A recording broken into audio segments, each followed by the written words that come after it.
Hi guys, today I'm going to be reviewing the Chidok Arm and Hand Activity Inventory as well as the Chidok-McMaster Stroke Assessment Measure.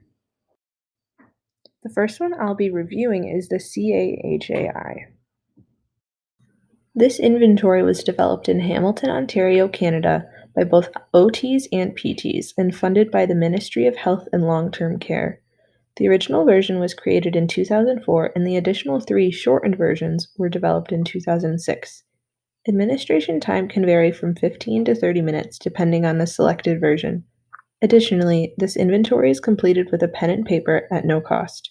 It is also available in 10 different languages.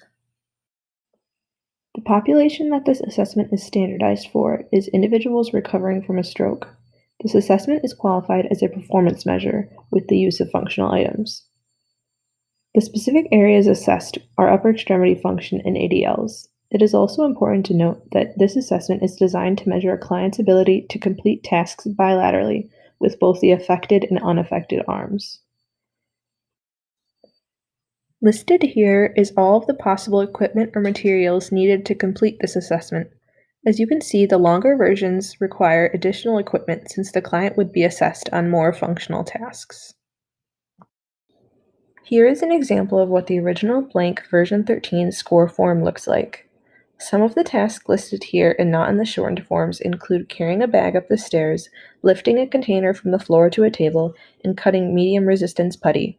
Recognizing all of these tasks together emphasize how OT and PT can work together to assess a client. This form is completed using a 7-point quantitative scale, similar to that of the functional independence measure.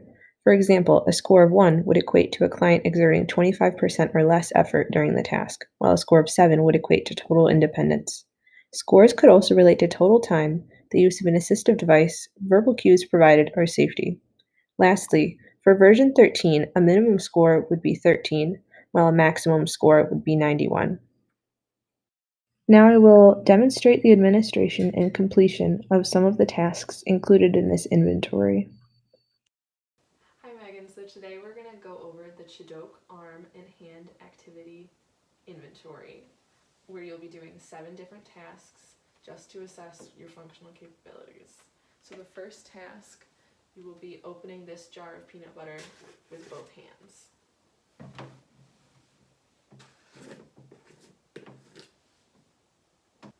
Now for this next task, you're going to be using your phone with both hands and calling 911.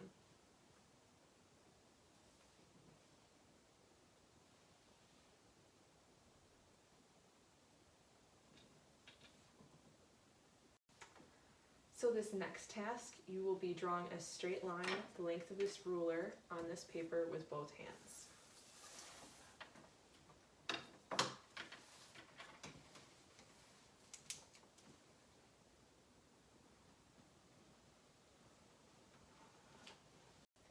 In this next task, you will be pouring from the pitcher into this cup with both hands.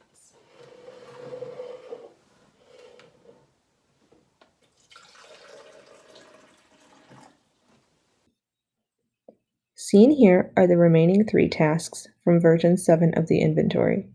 Megan is able to successfully wring out a washcloth, do 5 buttons on a sweater, and dry her back with a towel. It is also significant to note that Megan has been using both arms with all tasks, even though her left has been acting predominantly as a stabilizer, while her right has been having more active mobility and manipulation overall. Since Megan was able to complete all 7 of these tasks with complete independence and in a safe and timely manner, she will be able to receive a score of 7 on all tasks, with a total score of 49 being the max. Now on the psychometrics. Specifically for normative information, the developers of this inventory found that on average, some of the tasks were easier, while others were moderate or difficult to complete. While this data is likely considered qualitative, it can still be valuable to recognize when administering the assessment. In reviewing the reliability of the CAHAI, all versions had excellent values for test, retest, inter-rater, and internal consistency. Also, it has been found in related literature that the minimal detectable change and the minimal clinically important difference for this measure is 6.3 points of the max 91 for version 13. This inventory has also been found to have excellent validity. This relates to both convergent and longitudinal validity in reviewing two versions of the inventory, 9 and 13, along with the action research arm test. Overall, the Chidok Arm and Hand Activity Inventory appears to be a successful performance measure to assess bilateral upper extremity function and ADL functions of a client who is recovering from a stroke. Now, I'll move on to reviewing the CMSA. This assessment was also developed in Hamilton, Ontario, Canada by OTs and PTs. It is affiliated with McMaster University and Hamilton Health Sciences. The original research was released in 1993, yet the first edition of the administration manual was released in 1995, with the second following in 2008. The measure itself involves two inventories: impairment, which assesses common physical impairments, and activity, which assesses functional abilities. The full assessment can take up to 60 minutes and can be completed in 2 sessions if necessary. It can be accessed online for free and then completed with pen and paper. Languages available include English and French. The population that this measure was originally standardized for are individuals recovering from stroke or other acquired brain injuries. Also, it was validated for use in adults from age 18 to 90 who are in a day, hospital, inpatient, or acute setting. The CMSA is considered an observational assessment to review a client's functional ability. Also, within the manual, it is suggested that all who are looking to administer this should consider completing a one-day training workshop to ensure the best reliability and score competency. Again, the two inventories are listed to the right here, with the activity having gross motor and walking components, while the impairment has 6 sections, being for shoulder pain, postural control, arm, hand, leg, and foot. Recognizing this, it can be clear how an OT and PT would have to work collaboratively to assess a client fully. Listed here is the equipment needed to complete some of the tasks for both the impairment and activity inventories. This assessment has 4 pages to it in total. The first 3 pages have the 6 components of the impairment inventory. All of these are rated on a 7-point scale. On the left here, the shoulder pain levels vary from absence of pain as a 7 to constant severe shoulder pain and more than just the shoulder as a 1. Now the remaining 5 stages follow a scale related to motor recovery. Each level has 3 items, and a client needs to complete 2 successfully to achieve that level. The posture control assessment on the right here begins at stage 4.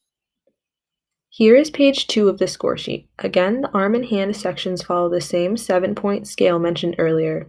However, the testing for these will begin at stage 3. Also listed here on the left is a brief table covering how the assessment items likely correspond with each stage of motor recovery. The range varies from impairments of flaccid limb, spastic movements, synergies, and eventually more controlled movements at stage 7. On the right here is page 3 of the score sheet for leg and foot sections. This page would be completed by a physical therapist, but it is beneficial to see how the scoring is similar to the previous pages. Now on the left, I included a chart from the manual of the typical synergies or stereotyped movement patterns that someone recovering from a stroke may experience. I have a feeling that we will discuss this in class later, but found it helpful here for understanding. Lastly, when the 6 sections of the impairment inventory are completed, a total score would be calculated with the minimum being 6 and a maximum being 42. Now page 4 contains the activity inventory. Again, this assesses the client's functional level and not specifically the quality of the movements. The 2 parts are gross motor functions of numbers 1 to 10 and walking functions of numbers 11 to 15, plus a walking aid section. These tasks are also scored on a 7-point scale that corresponds to the amount of assistance needed, like that of the functional independence measure. This inventory could likely be completed collaboratively with an OT and PT for best success. Finally, the gross motor section has a max score of 70, while the walking section has a max score of 30, totaling a possible 100 points. Now I will demonstrate the administration and completion of some of the tasks from both the impairment and activity inventories. Hi Megan, right now we're going to be doing the Chidok-McMaster Stroke Assessment Impairment Inventory, which assesses your physical capabilities right now. Currently in your shoulder, do you have any pain? No. Moving on to the postural control section, Megan is starting to complete the tasks at stage 4. This began with segmental rolling towards sidelining. The manual states that this can be towards the client's strong side, but Megan demonstrated success with her weak. Now she was successful in independent static writing movement. Lastly, in stage 4, Megan demonstrated success in rising from the bed and standing. Now for stage 5, she was successful again in a full weight shift dynamic writing motion. However, when she was asked to stand and then equally weight bear into both legs, along with stepping forward on her weak leg, she declines, leading to her score of 4 out of 7. Now for the arm section, the assessment begins at stage 3, where Megan can successfully use her affected left arm to touch her opposite knee and her chin. She also is able to shrug her shoulders more than half range. Moving forward to stage 4, Megan shows success in moving to 90 degrees of shoulder flexion and then having her elbow at 90 degrees at her side to complete supination and pronation. Performing these two tasks shows success at this level. For stage 5, Megan attempted to have her shoulder abducted to 90 degrees with full pronation and could not do so. She also could not have her shoulder flexed to 90 degrees and have pronation and supination be full. These were both attempted twice, which is the maximum allowed. Her score for this section is 4 out of 7.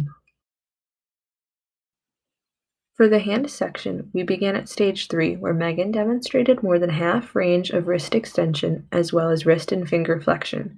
She was also able to supinate her forearm, extend her thumb, and then bring it to the tip of her index. For stage 4, Megan was successful with finger extension followed by flexion. She was also demonstrating success with thumb extension and then lateral prehension. This task is also commonly used with a piece of paper to pinch. She was also positive in the final task of tight finger flexion and lateral prehension. For stage 5, Megan again was able to flex and then extend her fingers. However, when she was directed to pronate and then abduct her fingers, she was unsuccessful. Additionally, she couldn't fully oppose her thumb to her small finger upon either trial. This led to her score of 4 out of 7.